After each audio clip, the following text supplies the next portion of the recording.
अब देखो यार, अगर तुम लोग जेकब फातू के फैन हो तो ये वीडियो तुम्हारे लिए होने वाली गए, क्योंकि गाइस डब्ल्यूडब्ल्यूई में जेकब फातू के डेब्यू की वजह से सोलो सकवा को मेजर प्रॉब्लम होने वाली गए।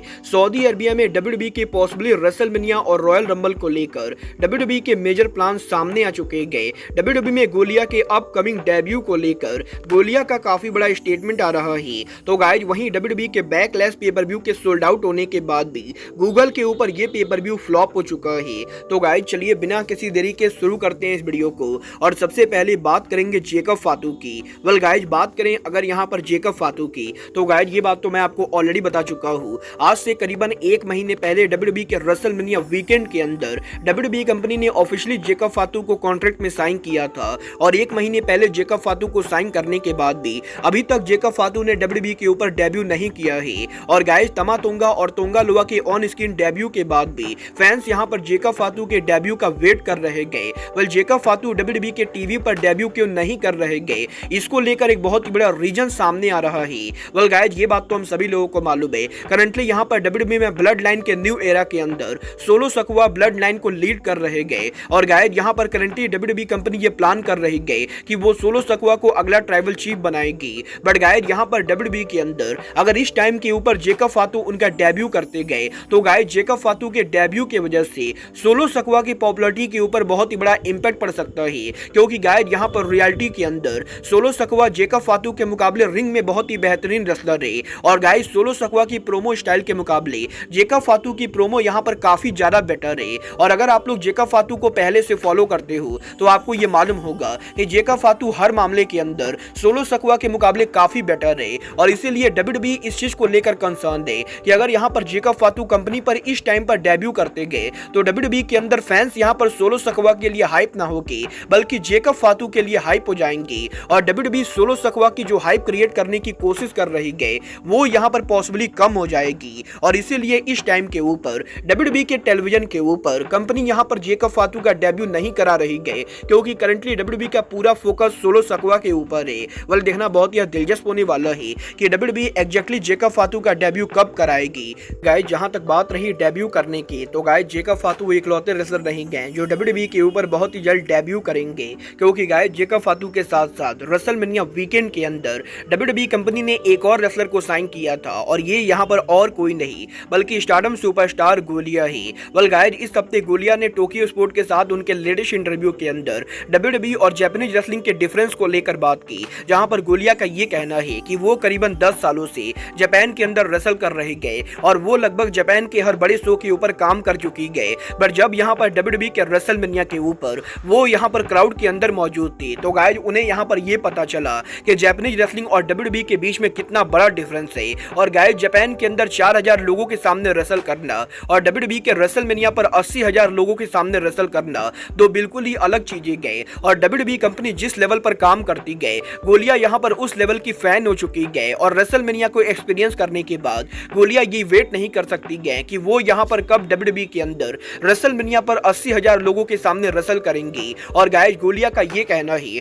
कि वो जल्द से जल्द डब्ल्यूडब्ल्यूई के ऊपर डेब्यू करना चाहती गए। वेल देखना बहुत ही दिलचस्प होने वाला है कि डब्ल्यूडब्ल्यूई पर गोलिया का डेब्यू एग्जैक्टली कब होता है। बट गाइस चलिए फिलहाल आगे बढ़ते और बात करते हैं इस हफ्ते एनएक्सटी के व्यूअरशिप की।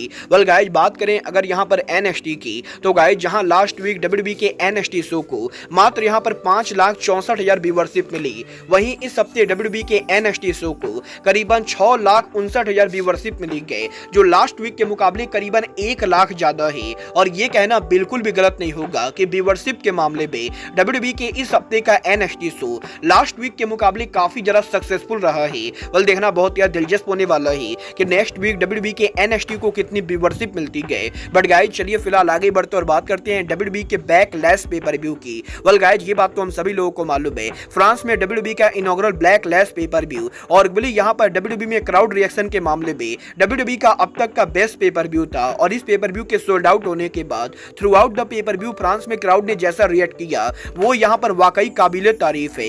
बट गाइस यहीं अब इस पेपर व्यू के पब्लिक इंटरेस्ट को लेकर WON की तरफ से काफी बड़ी अपडेट आ रही गई। गाइस यहाँ पर बैक स्टेज से इस चीज को लेकर अपडेट आ रही गई कि डब्ल्यूडब्ल्यूई के बैकलैश पेपर व्यू के फ्रांस में काफी सक्सेसफुल होने के बाद भी ओवरऑल ग्लोबल लेवल के ऊपर इस पेपर व्यू को लेकर डब्ल्यूडब्ल्यूई के फैंस ने ज्यादा इंटरेस्ट नहीं दिखाया है। और गाइस डब्ल्यूडब्ल्यूई हिस्ट्री के और किसी भी पेपर व्यू के मुकाबले इस पेपर व्यू को गूगल पर सबसे कम लोगों ने सर्च किया है। और जहां WWE के अंदर नॉर्मली WWE के लोएस्ट पेपर व्यू की गूगल सर्च ट्रेंड 1 लाख के बराबर होती गए, वहीं इस पेपर व्यू को पहले हफ्ते के अंदर मात्र यहां पर 3700 लोगों ने गूगल पर सर्च किया, जिससे कि यह बिल्कुल ही क्लियर है कि WWE के बाकी किसी भी पेपर व्यू के मुकाबले इस पेपर व्यू को लेकर पब्लिक यहां पर ऑनलाइन बिल्कुल भी इंटरेस्टेड नहीं थी। और गाइज गूगल सर्च ट्रेंड के मामले में WWE का backlash pay per view WWE history का सबसे बड़ा फ्लॉप पेपर व्यू रहा है।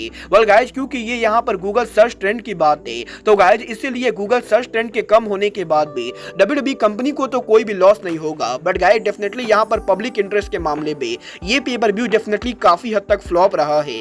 वेल गाइज ये तो बात ही WWE के बैकलैश पेपर व्यू की, बट गाइज चलिए फिलहाल आगे बढ़ते हैं और बात करते हैं WWE के इंटरनेशनली रेसलमेनिया होने की। वेल ये बात तो हम सभी लोगों को मालूम है, ऑलरेडी यहाँ पर WWE के रेसलमेनिया के यूके में होने को लेकर WWE कंपनी लगातार यूके की लोकल गवर्नमेंट से बात कर रही है। और अब यहाँ पर WWE के बैकलैश पेपर व्यू के पॉसिबली सऊदी अरबिया में होने को लेकर सऊदी अरबिया से बहुत ही बड़ी अपडेट आ रही है।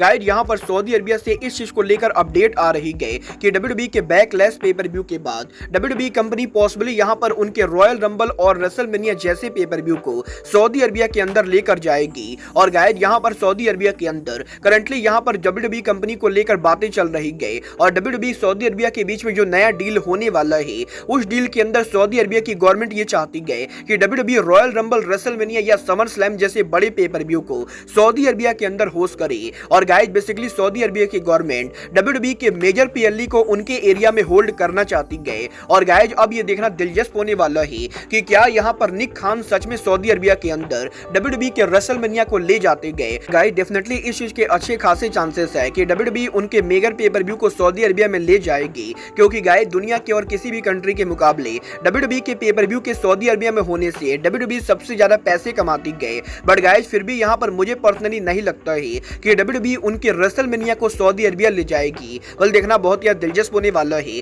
कि क्या रॉयल रंबल या सर्वाइवर सीरीज जैसे pay per view WWE Saudi Arabia के अंदर करती है या नहीं। वाला आप लोग रॉयल रंबल सऊदी अरबिया में देखना चाहोगे या नहीं, आप लोग मुझे कमेंट करके बताएंगे। बट गाइज अब आज के इस वीडियो में बस इतना ही। मैं मिलता हूं आपसे अपने अगले वीडियो में। बट गाइज तब तक के लिए good bye, good night and bang.